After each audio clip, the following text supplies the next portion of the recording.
में सवार होकर के एक सिटी से दूसरी सिटी में जा रहे थे। हाईवे पर ड्राइव कर रहे थे। नदी पर जो पुल बना हुआ था, जैसे उसको पार किया तो एक लड़की दिखाई दी जो तरबूज बेच रही थी सड़क किनारे। बच्चे ने जिद की वाटरमेलन चाहिए, तो इन्होंने कार को साइड में रोक दिया। गाड़ी का शीशा नीचा करके जो है मैडम ने पूछा कि क्या भाव दिए, तो उस लड़की ने कहा कि 50 रुपए का एक लेके चले जाओ।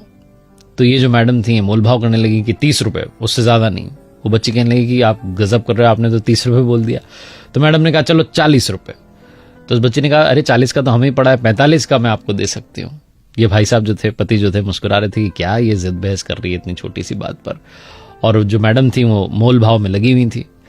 तभी वो जो लड़की थी वो तरबूज लेकर के इनकी जो कार थी उसके पास में आ गई, और जो बच्चा था वो खिड़की से बाहर देख रहा था।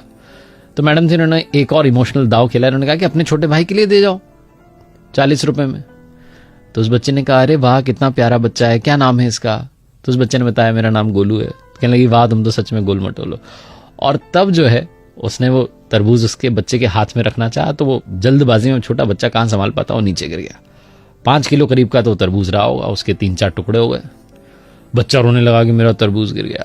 तो बच्चे ने कहने लगे अरे मेरे भैया नाराज क्यों होता है, मैं दूसरा लेके आती हूँ। फटाफट से दूसरा लेकर के आ गई। अब ये मैडम ताव में इनको लगा कि 2-2 के पैसे लेगी। कहने लगी हम उस टूटे वाले के पैसे नहीं देंगे और इसके भी 40 रुपए देंगे, कितने का है ये?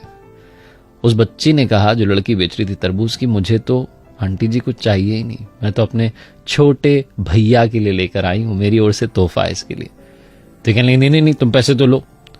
जो पतिदेव थे भी मुस्कुराकर कहने लगे कि अरे तुम 100 रुपए लो दोनों तरबूज के, टेंशन ना लो। उस बच्चे ने कहा नहीं मैं अब पैसे नहीं लूंगी, आपने कहा ना मेरा भैया है, भैया से पैसे थोड़ा ना लेते हैं। तो ये जो मैडम थे उन्होंने कहा कि अरे ये तो मैंने ऐसे ही कह दिया था, तुम पैसे ले लो। उस छोटी सी लड़की ने जीवन का सार कहा। उसने कहा कि मेरी माँ कहती है कि रिश्तों में नफा नुकसान नहीं देखा जाता। पहला वाला टूट गया कोई बात नहीं, दूसरा वाला इसके लिए मेरी ओर से गिफ्ट है, तोहफा है, आप लेके चले जाओ। जब उसने ये बात कही तो इन मैडम ने पूछा कि तुम्हारे परिवार में कौन कौन है, तुम्हारा कोई भाई है?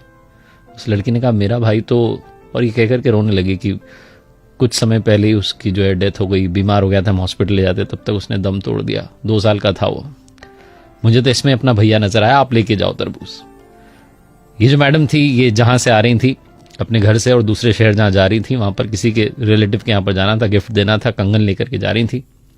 बिना देरी के इन्होंने अपने पर्स में से वो कंगन निकाले और उस लड़की के हाथ में रख दी कि बेटा ये मेरी तरफ से तुम्हारे लिए। वो लड़की कहने लगी कि अरे तरबूज के बदले ये? तो इन्होंने कहा हाँ बेटा, रिश्तों में नफा नुकसान नहीं देखते, तुमने इसको अपना भैया माना, मैं तुम्हारी माँ हुई, मेरी ओर से तुम्हारे लिए, अपना ख्याल रखना और सबका ख्याल रखना। ऐसा बोलकर के इन्होंने गाड़ी आगे बढ़ा ली। जो पतिदेव थे मुस्कुराते हुए जा रहे थे कि कैसी है मेरी पत्नी, भी थोड़ी देर पहले 10-20 रुपए के लिए मोलभाव कर रही थी और अब इतने महंगे कंगन ऐसे ही देकर के आ गई। इमोशंस भी क्या चीज होते हैं। और तभी इन्हें याद आया जो उस लड़की ने कहा था कि रिश्तों में नफा नुकसान नहीं देखते। बिना देरी के इन्होंने अपने बड़े भाई को कॉल लगाया और बोला कि अरे वो वाला प्लॉट आप रख लो, वो बाजार की दुकान आप रख लो, मुझे नहीं चाहिए, मैं कोर्ट में जो मुकदमा किया हुआ है वापस ले लूंगा। बड़े भाई साहब कहने लगे तुझे क्या हो गया अचानक? तो इन्होंने कहा कि वो भाई साहब मैंने सुन लिया है, अब याद रख लिया है कि रिश्तों में नफा नुकसान नहीं देखते।